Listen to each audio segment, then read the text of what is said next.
నమస్కారం. ఈరోజు యోగాభ్యాసాన్ని ప్రారంభిద్దాం. ఈరోజు యోగాభ్యాసంలో డయాబెటిక్ గురించి తెలుసుకుందాం. డయాబెటిక్ వచ్చిన వాళ్ళు ఎలాంటి ఆసనాలు చేయాలనేది మనం తెలుసుకుందాం. అసలు డయాబెటిక్ అంటే ఏంటి ముందుగా తెలుసుకుందాం. డయాబెటిక్ ఎలాంటి వాళ్ళకి వస్తుందనేది తెలుసుకుందాం.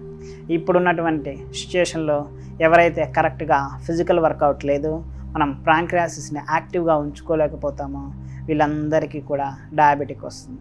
ఏజ్తో సంబంధం లేకుండా 20 ఏళ్ళకి కూడా డయాబెటిక్ వచ్చే వాళ్ళు ఉన్నారు, 15 ఏళ్ళకి కూడా డయాబెటిక్ వచ్చే వాళ్ళు ఉన్నారు, అలా అనేసి 60 ఏళ్ళ దాకా డయాబెటిక్ రాని వాళ్ళు కూడా ఉన్నారు. అయితే ఈ యొక్క డయాబెటిక్ వచ్చిన వాళ్ళు ఏం చేయాలి, రాకుండా ముందుగా ఏం చేయాలి అనేది తెలుసుకుందాం. రాకుండా ఉండాలంటే మనం మన యొక్క ప్యాంక్రియాసిస్ని యాక్టివ్ చేసుకునేటువంటి ఆసనాస్ కొన్ని ఉంటాయి.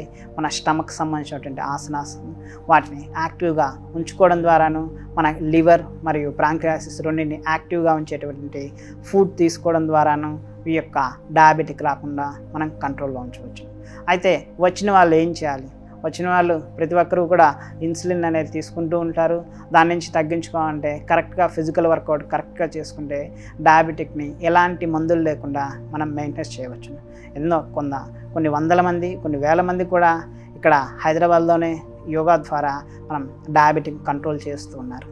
అయితే ఈ యొక్క కంట్రోల్ అనేది ఫుడ్ మరియు ఎక్సర్సైజ్ ద్వారా రెండింటికి కూడా మనం బ్యాలెన్స్ చేసుకుంటూ చేయడం ద్వారా కంట్రోల్లో ఉంచవచ్చు. అయితే ఒక్కసారి డయాబెటిక్ వచ్చిన వాళ్ళకి ఎప్పటికీ కూడా తగ్గదు, దాన్ని కంట్రోల్లో మాత్రమే ఉంచాలి. అలాంటి వాళ్ళు ఎలాంటి ఆసనాలు చేయాలనేది తెలుసుకుందాం. అయితే సూర్య నమస్కారాలు అని ఉంటాయి. చేయగలిగిన వాళ్ళు అందరూ కూడా సూర్య నమస్కారాలు చేయడం ద్వారా మన శరీరంలో హీట్ అనేది పెరుగుతూ ఉంటుంది. హీట్ పెరగడం వల్ల మన యొక్క బాడీ సిస్టంలో ఉన్నటువంటి కఫతత్వం అంతా బయటికి వెళ్ళిపోయేసి మనకి డయాబెటిక్ అనేది కంట్రోల్లోకి వస్తుంటుంది. అయితే సూర్య నమస్కారం చాలామంది చేయలేరు. ఎందుకనగా ఏజ్ ప్రాబ్లం కావచ్చు, మోకాళ్ళ నొప్పులు రావచ్చు, లేదా బ్యాక్ పెయిన్ ఉన్న వాళ్ళు కావచ్చు.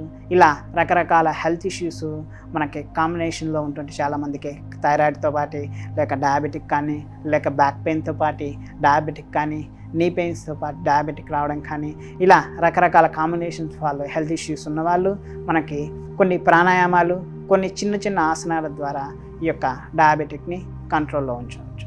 అయితే ఈ డయాబెటిక్ని కంట్రోల్లో ఉంచే ఆసనాన్ని మనం మండూక ఆసనము అంటాము. మండూక ఆసనం చేసుకోవడం ద్వారా ఈ యొక్క డయాబెటిక్ ప్యాంక్రియాసిస్ని యాక్టివ్ చేయవచ్చును. ఇప్పుడు ఈ యొక్క మండూక ఆసనం ఎలా వేయాలో చూస్తాము. వజ్రాసనంలో కూర్చుంటాం. అది వజ్రాసనంలో కూర్చున్న తర్వాత మనం యొక్క 2 చేతులను కూడా పిడికిలు పెట్టేసేసి మనం పొట్ట మీద ప్రెజర్ ఇస్తూ ముందుకి బెండ్ చేస్తాం. ఇలా మనం మండూకాసనంలో రకరకాలు ఉన్నాయి, ఆ ఆసనాలు చేసుకోవచ్చును. దాని తర్వాత కపాలభాతి అనే ప్రాణాయామం ఉంది. ఈ ప్రాణాయామం చేయడం ద్వారా ప్యాంక్రియాసిస్ మరియు లివర్ సిస్టమ్ని, స్టమక్ మొత్తం రీజియన్ మొత్తాన్ని కూడా యాక్టివ్ చేయవచ్చును ఈ ఆసనాల ద్వారా. దీంతో పాటు కాకుండా సూర్యభేది ప్రాణాయామం ఉంది. ఆ ప్రాణాయామం ద్వారా కూడా శరీరంలో ఉన్నటువంటి ప్యాంక్రియాసిస్ని యాక్టివ్ చేయవచ్చును. ఇప్పుడు మనం ఆసనాలు చూద్దాం. మొదటిగా వజ్రాసనంలో కూర్చుంటాం. వజ్రాసనంలో నుంచి మండూకాసనం ఎలా వేయాలో చూస్తాం. ఇప్పుడు నెమ్మదిగా వజ్రాసనంలోకి వెళ్ళిపోదాం. ఇలా 2 మోకాళ్ళ మీద కూర్చునేసేసి మన యొక్క సీట్ ప్రాంతాన్ని మొత్తం కూడా మన 2 కాళ్ళ మధ్యలో ఉంచేస్తాం. దీన్ని మనం వజ్రాసనము అంటారు. ఇలా కూర్చోకుండా కానీ మనం సుఖాసనంలో కూర్చొనైనా ఈ ఆసనాలు చేయవచ్చును. ఎలానో చేస్తాం. 2 చేతులు కూడా ఇలా పిడికిలు పెట్టేస్తాం. పిడికిలు పెట్టేసేసి నెమ్మదిగా మన పొట్టకి ఇరువైపులా, బొడ్డుకి ఇరువైపులా కూడా మనం మన యొక్క 2 చేతులను కూడా ఉంచుతాం. నెమ్మదిగా శ్వాసను వదిలేస్తూ పొట్టను లోపలికి నెట్టేస్తూ మనం ఇలా లోపలికి వెళ్ళి మనం యొక్క హెడ్ని ఫ్లోర్కి టచ్ చేసేంత వరకు కూడా వెళ్ళిపోవచ్చును. ఇలా మరలా శ్వాస తీసుకుంటూ పైకి వచ్చేయచ్చు. మరలా మనం ప్రజరిస్తూ కూడా లోపలికి వెళ్తాం. ఇలా చేయడాన్ని మనం మండూకాసనం అంటాం. మరలా పైకి వచ్చేస్తాం. ఇలా 10 టైమ్స్ వరకు కూడా మనం చేసుకోవచ్చు. దీని తర్వాత ఇలానే మనం 2 చేతులను కూడా ఇలా ఇంటర్లాక్ చేస్తాం. ఇంటర్లాక్ చేసిన తర్వాత మరలా పొట్టపైన ఉంచేసేసి శ్వాసను వదిలేస్తూ కూడా ఇలా ముందుకు వెళ్ళిపోతాం.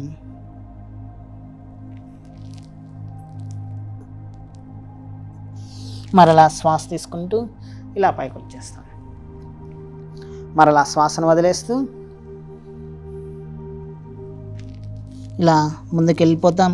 ఎంతవరకు చేయగలిగితే, కొంతమంది ఎంతే చేయగలుగుతారు అంతవరకే చేయండి. చేయగలిగిన వాళ్ళు మొత్తం కూడా హెడ్ను కూడా కింద టచ్ చేయడానికి ప్రయత్నించండి. ఇలా తీసుకెళ్తాం, నెమ్మదిగా పైకి తీసుకొస్తాం. ఇలా చేయడాన్ని మండూకాసనం అంట. దీని తర్వాత మనం స్టమక్ సంబంధించిన ఆసనాల్లో కొన్ని మనం చేసుకోవచ్చును. ఇది బ్యాక్ పెయిన్ లేని వాళ్ళు మాత్రమే చేసుకోవచ్చును. ఇలా మనం శవాసనం తీసుకున్న తర్వాత ఉదరాకర్షణాసనం అంటాం. మన యొక్క కాళ్ళు మరియు చేతుల్ని కూడా మనం 60 degrees వరకు కూడా పైకి లిఫ్ట్ చేస్తాం. మన యొక్క శరీరం యొక్క వెయిట్ అంతా కూడా మన స్టమక్ మీదకి వచ్చే విధంగా చూస్తాం. ఎలానే ఇప్పుడు చూద్దాం. శ్వాసని వదిలేస్తూ మనం ఈ ఆసనంలోకి వెళ్తాము. ఇలా మరలా పైకి తీసుకుంటాం.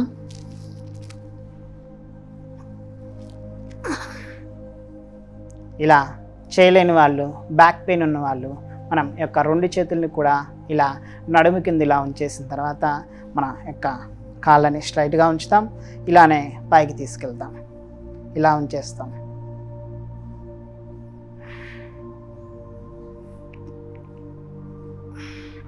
ఇలా శ్వాసను వదిలేస్తూ స్టమక్ లోపల తీసుకెళ్తూ ఇలా ఉంచుతాం.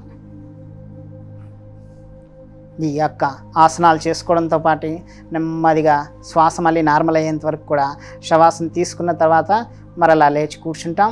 కూర్చొని మనం ప్రాణాయామాలు చేద్దాం. లేచేటప్పుడు కుడివైపు తిరిగి మాత్రమే లేవాలి. ఇలా వచ్చిన తర్వాత మనం సుఖాసనం కానీ లేదా పద్మాసనం కానీ కూర్చొని, లేదా కింద కూర్చోలేని వాళ్ళు చైర్లో కూర్చొని మనం ఈ యొక్క ప్రాణాయామాలు చేయవచ్చును. డయాబెటిక్ ఉన్నవాళ్ళు మనం చేయవలసిన ప్రాణాయామాల్లో మొదటి సూర్యభేది ప్రాణాయామం, అనగా కుడివైపు నుంచి శ్వాస తీసుకుంటాం, ఎడమ వైపు నుంచి వదిలేస్తాం. ఇప్పుడు చూద్దాం. కుడి నాస్ట్రిల్ నుంచి శ్వాస తీసుకుంటాం,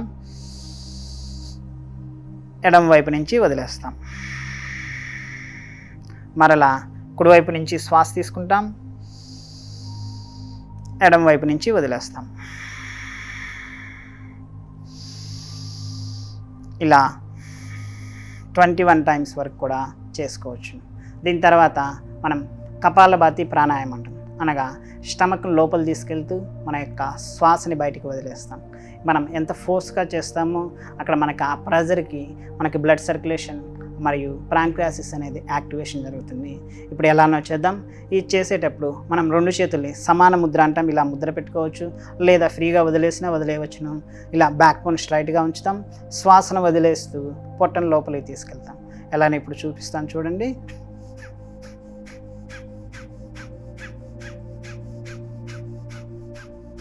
ఇలా మనం చేయవచ్చు. మొదటిగా ఇది అలవాటు లేని వాళ్ళు చాలా స్లోగా కూడా చేసుకోవచ్చు. ఎలా అనగా మనం దీర్ఘంగా శ్వాస తీసుకొని పొట్టను ముందుకు తీసుకొచ్చేస్తాం. శ్వాసను వదిలేస్తూ లోపల తీసుకెళ్తాం.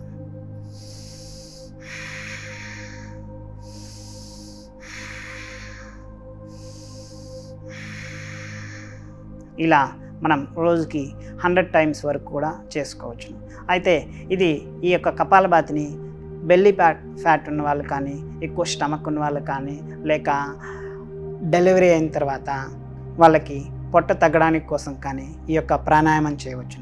అయితే డెలివరీ అయిన వాళ్ళు, నార్మల్ డెలివరీ అయిన వాళ్ళు మాత్రమే ఈ యొక్క ప్రాణాయామం అనేది చేయవచ్చు. ఇది చేసేటప్పుడు మనం పొట్ట అనేది ఖాళీగా ఉండాలి, వాటర్ అనేది ఎక్కువగా తీసుకోకూడదు. పొట్ట ఖాళీగా ఉన్న మాత్రమే ఈ యొక్క ప్రాణాయామం అనేది చేయాలి. మనం ఎప్పుడైతే వాటర్ తీసుకొని ఈ ప్రాణాయామం చేస్తామో మనకి వామిటింగ్ రావడం కానీ, డైజెషన్ సిస్టమ్ అంతా కూడా అప్సెట్ కావడం కానీ జరుగుతుంటుంది. అందుకని మనం ఫుడ్ తీసుకున్న తర్వాత చేయాలి అనుకున్నప్పుడు మినిమం 2 to 4 hours గ్యాప్ తర్వాత మాత్రమే చేయాలి. లేదా టీ, కాఫీలు లేదా వాటర్ కానీ ఇలాంటివి తాగితే 20 నుంచి 30 minutes వరకు గ్యాప్ తీసుకొని ఈ యొక్క కపాలభాతి ప్రాణాయామం అనేది చేయవచ్చు.